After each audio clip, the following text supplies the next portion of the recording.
ప్రముఖ తెలుగు హీరోయిన్ శోభితా దూలపాలతో అక్కినేని నాగచైతన్యలో ఈ డిసెంబర్ 4 బుధవారం రోజున పెళ్లి బంధంతో ఒక్కటవబోతున్న సంగతి తెలిసింది. గత 2 సంవత్సరాలుగా ప్రేమలో ఉన్న శోభితాలు సోషల్ మీడియా వేదికగా తమ రిలేషన్షిప్ని అనౌన్స్ చేశారు. ఆగస్టులో వీరిద్దరి ఎంగేజ్మెంట్ జరిగింది. పెళ్లికి 4 రోజుల ముందే అక్కినేని వారింట్లో పెళ్లి సందడి మొదలైంది. మొదట హల్దీ ఫంక్షన్, ఆ తర్వాత పెళ్లి కూతురు పెళ్లి కొడుకు వంటి ఈవెంట్స్ని గ్రాండ్గా నిర్వహించారు. అయితే ఈరోజు అన్నపూర్ణ స్టూడియోలో ఫ్యామిలీ మరియు అతి కొద్దిమంది బంధుమిత్రుల సమక్షంలో శోభితల వివాహం చాలా ఘనంగా జరిగింది. ఈ వెడ్డింగ్ సమయంలో కొన్ని ఫొటోస్ బయటకు వచ్చాయి.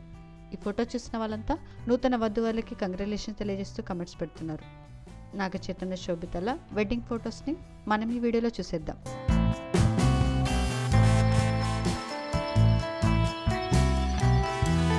ఈ వీడియో నచ్చితే లైక్ చేసి ఇలాంటి మరిన్ని లేటెస్ట్ అప్డేట్స్ కోసం ప్రైమ్ తెలుగు ఛానల్ని సబ్స్క్రైబ్ చేసుకొని బెల్ ఐకాన్ని క్లిక్ చేయండి.